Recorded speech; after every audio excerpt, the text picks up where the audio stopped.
Good evening and welcome to this webinar as part of the Preoperative Focus Month of Haag-Streit. We're going to have David Goldblum tonight with us, and I would like to start with some housekeeping rules. Just to start with, the webinar is going to be recorded, and we do have a Q&A session just at the end of the presentation. Please use the Q&A section of Zoom to place your questions and not the chat section. Very much appreciate if you could follow these rules.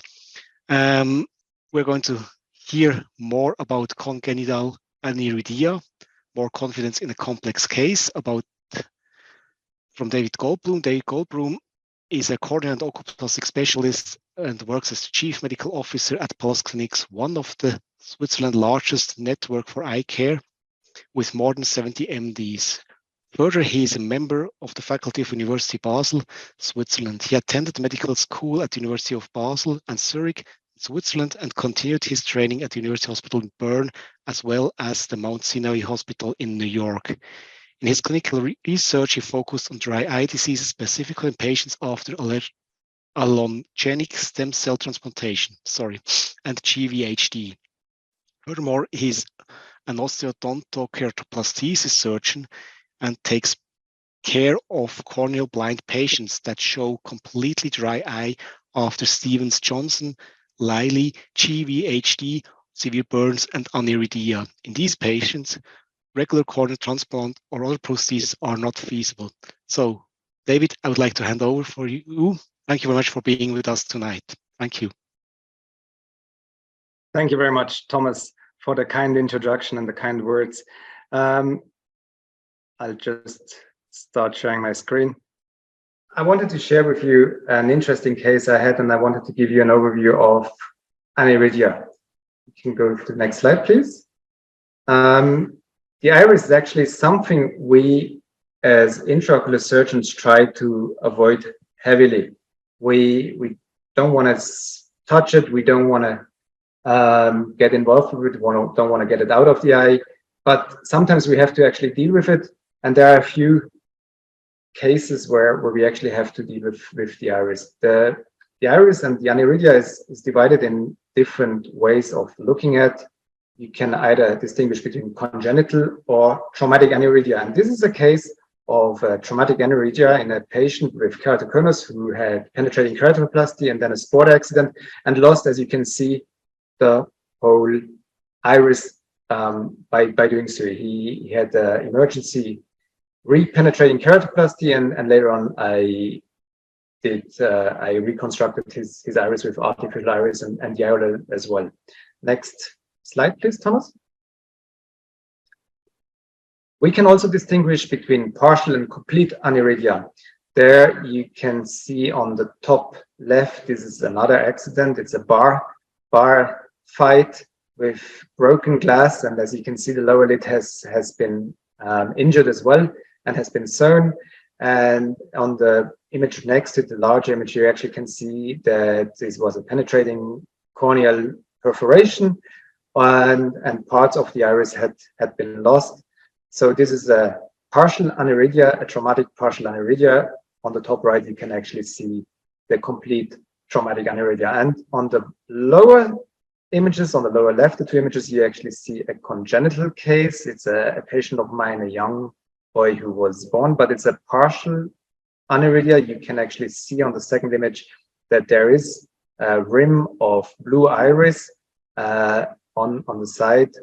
And actually, this is called a partial congenital aniridia. And to the right, you will see actually the case I'm going to show you, which is a complete congenital aniridia.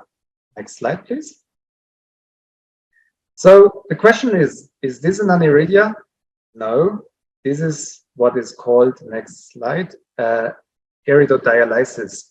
What has happened here is that this was a blunt trauma to the eye, to the globe, and it was a fist actually who did de-insert the iris from the scleral spur, and by resuturing the iris to the sclera, I could reconstruct it, and use the intraoperative image on the right.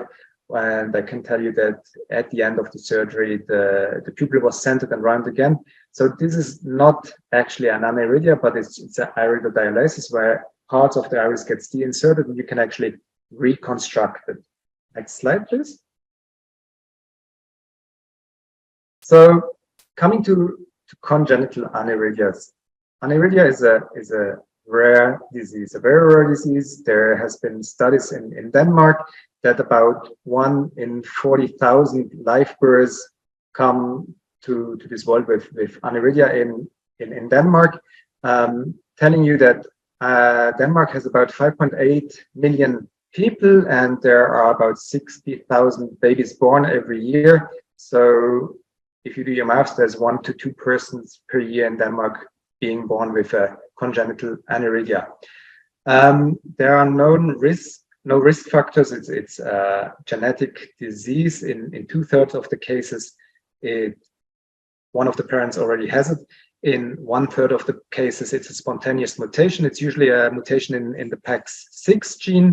And the PAX6 gene is a housekeeping gene which is highly conserved throughout the whole animal kingdom, and hence this has always been one of the encoding genes for development of the eyes. And hence, as you can see on the right side, there's quite some eye disease which can be caused in congenital aniridia, and I'll show you a few of them quickly. Next slide. Most importantly, the aniridia-associated keratopathy, or there's other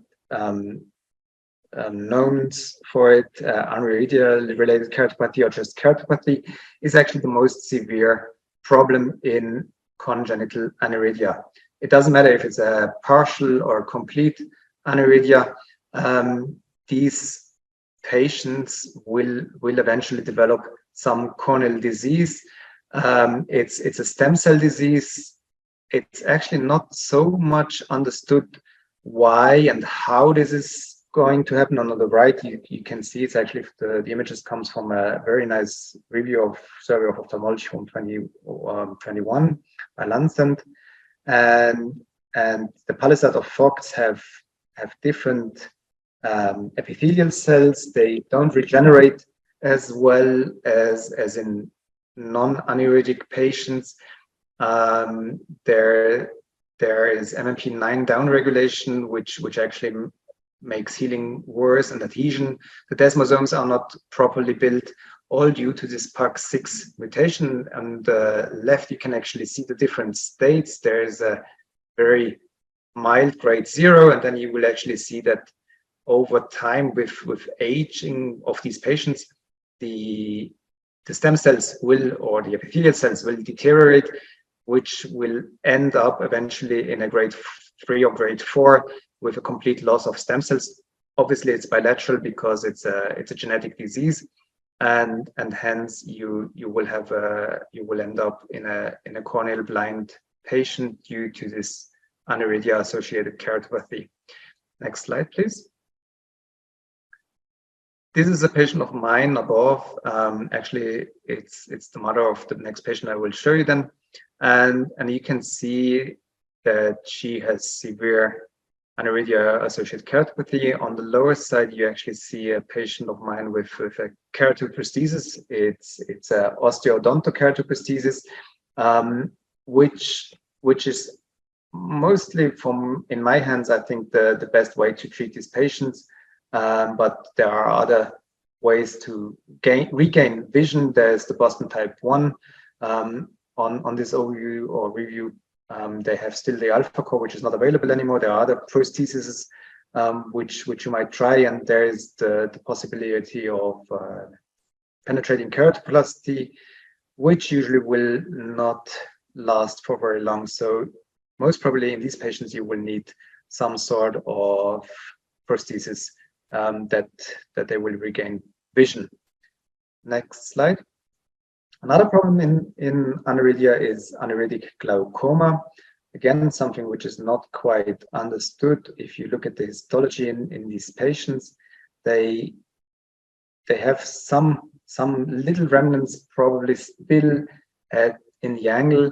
And as you can see from image A, there is Schlemm's channel, and the trabecular meshwork, which might be not fully developed, and then actually you can see on image C that little parts of this non-existent iris or remnants of fibers will tend to move up and grow over the trabecular meshwork, and in the end it will, or it can close it up completely, which will end up in high pressure in the eye in these patients, and they will need all the classical glaucoma treatments and surgeries, which you are all very well aware of. Next slide. Thank you. Cataract is another problem which these patients early on will develop. It's usually a posterior polar cataract, which will start with the radiations. And I've already shown you the different ways of actually doing the cataract surgery, because at the same time you can implant these different aniridia devices.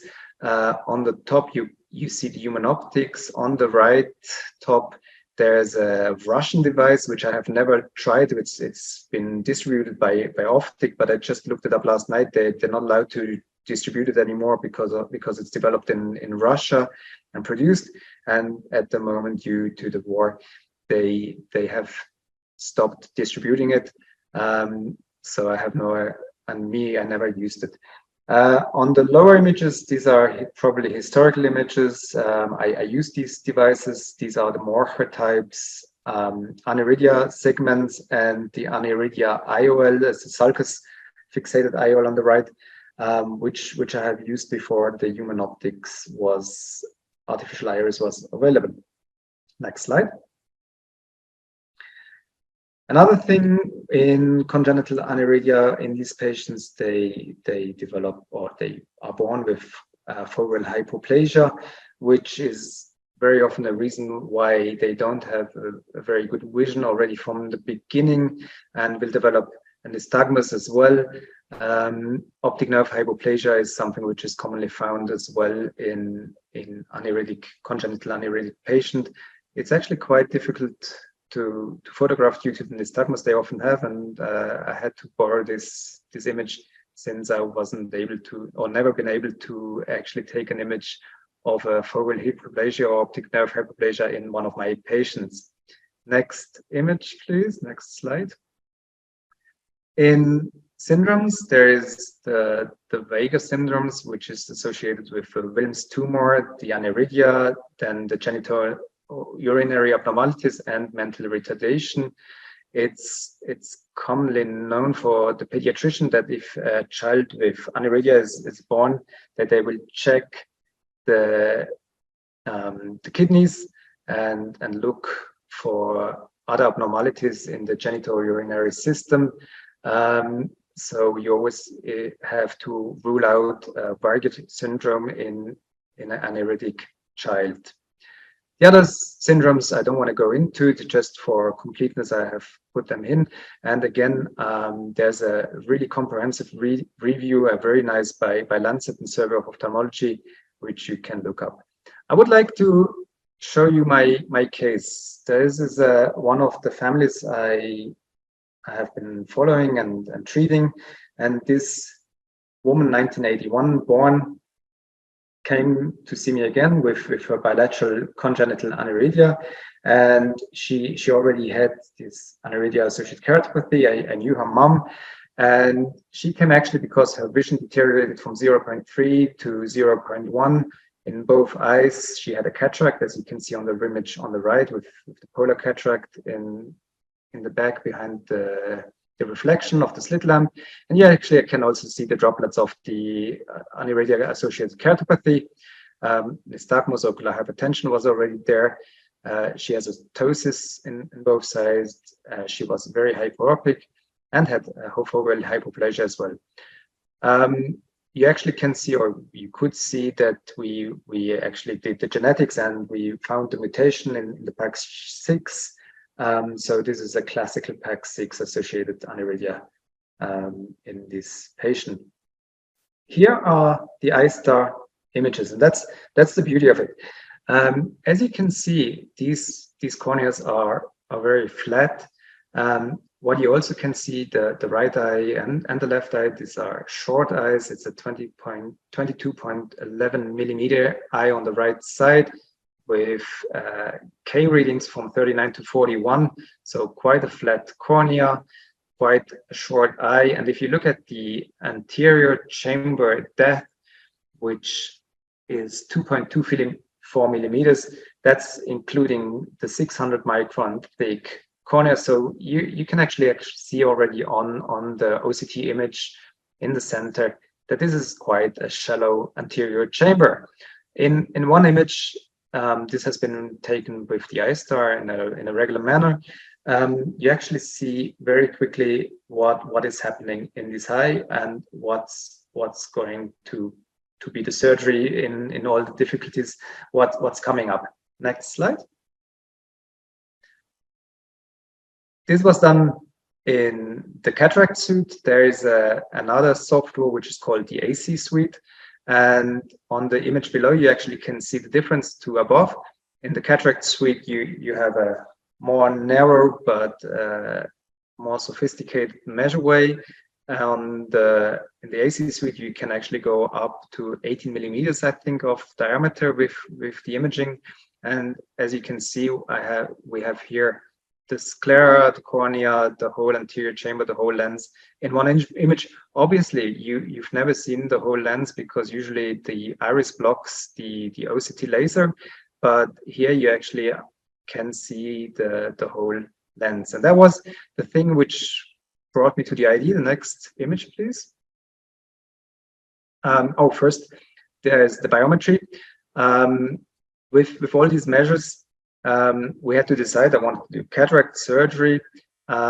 Which biometry is most appropriate? You can see the different formulas for all the same IOL that we use in these cases, usually the Vivinex, the Hoya Vivinex, and it goes from 29.0 to 30.5 diopters with different formulas. So due to the very short eye and the flat cornea, this is something you have to see. But in one overview, you will see all the possibilities in these complicated eyes, actually.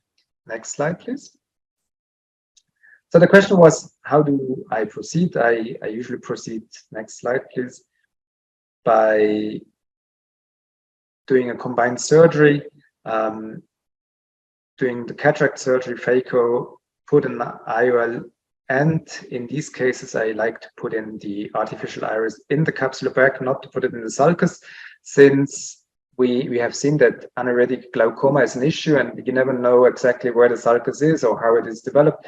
It will cause or might cause more glaucomatous issues. It might actually also cause more endothelial issues, and hence, I really prefer in these patients to put the artificial iris, the human optics iris, into the capsular bag.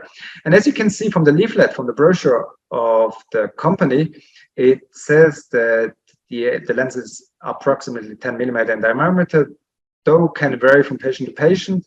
And the capsular bag diameter should be estimated based on the size of the evacuated capsular bag once a capsular tension ring CTR has been placed. In small eyes, especially larger and so on, there might be differences. So cutting this artificial iris to 10 millimeter diameters is sometimes too small, sometimes too big. And I was wondering if there was a possibility to actually measure this more accurately. Next slide, please. I went into the literature and found a paper that actually looked at these human optic irises which had been implanted and their rate into the lens, and had found the rate of complications. And as you can see, in 19 patients, the two aniridia patients had the slight vault, case 11 and 12. So this is, they had been oversized and vaulted, and hence this is an issue, especially in aniridia. Looking into the literature, can you go one slide back just for fun of it? I found a paper from this year by Nagase that there is a pilot device which can actually measure intraoperatively the size of the diameter of the capsular bag, but it's not available yet. So this is on the lower left. I couldn't get my hands on that yet, but it's a neat idea to actually, for cases like this, to actually measure exactly the capsular bag diameter intraoperatively if you need that. Next slide, please. I thought of a different way. Since there was no iris, I thought, okay, I'll call Haag-Streit and ask them if they could actually measure the diameter, since we don't have any iris obstructing the OCT, and I'll outline the lens, and they could measure, then calculate exactly what the diameter is. Swiss Precision, they said, of course, I just took a few radial scans. They took the whole of all the 16 radial scans which I provided them, and gave it to 2 employees. They measured all the 16 scans twice by themselves. They plotted these in all axes, in all dimensions, and at the end, on the lower left, you see I got the result that the right eye had a lens diameter of 9.84 millimeters and the left lens 9.64 millimeters. I think I never had such an accurate diameter of any lens before, but it was really, really helpful, since I didn't want to oversize the artificial iris. I didn't want to make it too small, since the artificial pupil then would be decentered. So having true finds in only 0.5 millimeter steps, I took the 9.5 millimeter tree fine for both cases, and I'll quickly show you how we did it. Next slide, please. This is, you can start the video, please.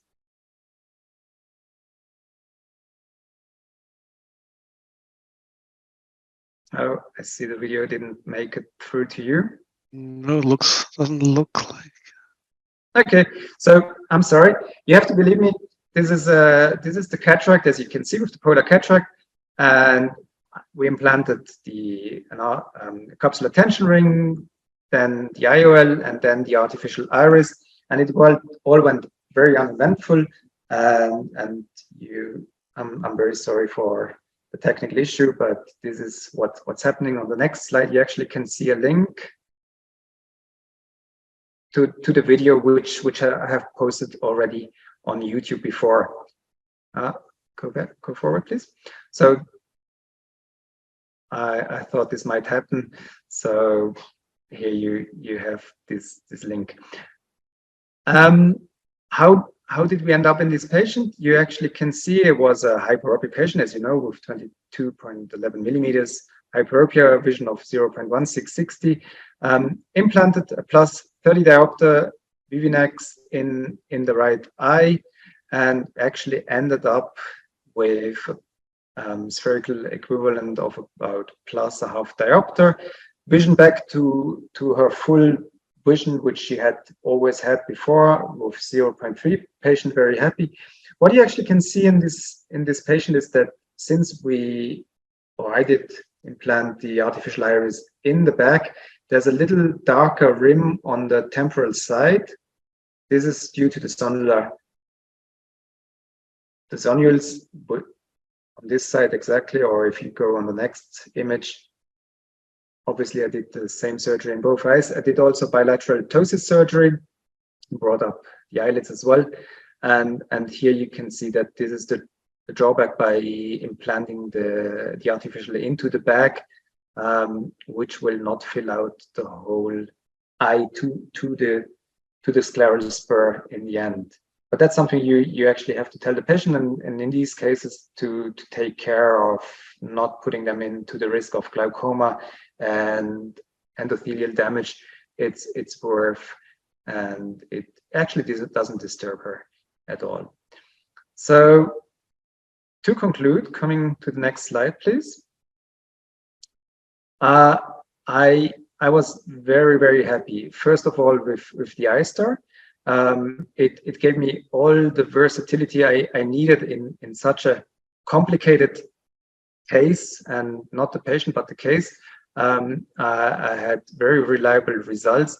And the support from Haag-Streit in this special case was excellent. Really, they just answered, yes, of course, we will measure this for you and give you the answer back. And actually, as you can see with the result, I didn't have any wall, so this is an accurate result. I really think that the Eyestar is a Swiss Army knife of biometers and imaging devices. It is clinically equivalent, which we have shown before with the Lenstar, with the Pentacam, with the Atlas, with other devices. And so I can really highly recommend it in regular cases, but as you have seen, it's really there in these complicated cases where a device can show how good it is. Thank you very much for your attention. Thomas, next slide. Thank you very much, David, for this very, very interesting case.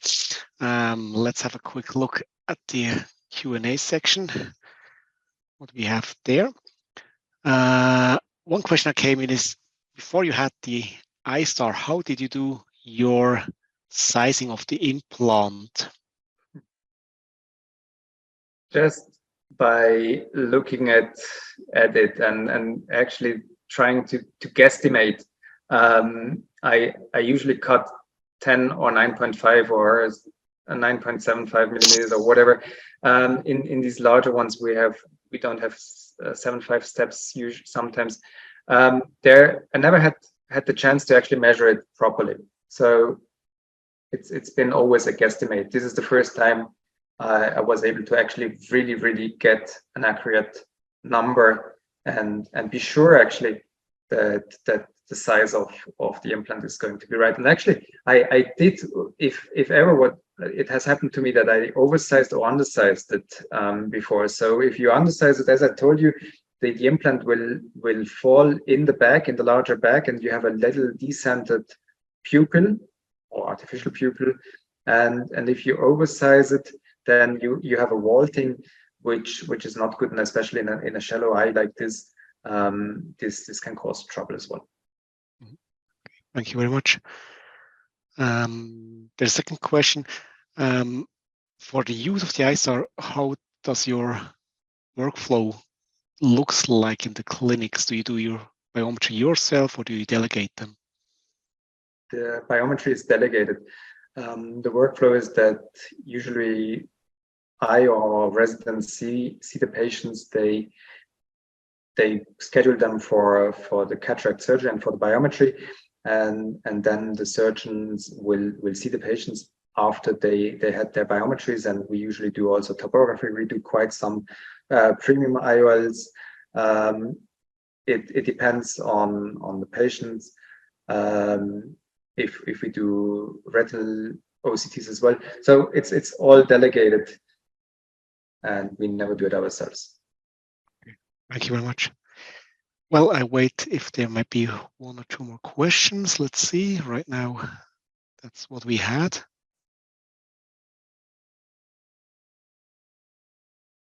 Looks like people are happy. So thank you again very much for this very, very interesting case. As said before, the webinar is going to be online as well on the YouTube channel. There you also find the video which did not work. I'm sorry for this, and we'll try to fit it in the recording so that the recording is going to be complete. And yeah, I would like to invite you for the last webinar in this series. It's going to be Wednesday. It's going to be by myself, a little bit more about how to use the Eyestar Best in a clinical daily use. So thank you very much, David. I wish you a very nice evening, and thank you very much for joining us. Have a good evening. Bye-bye. Thank you very much, Thomas. Bye-bye.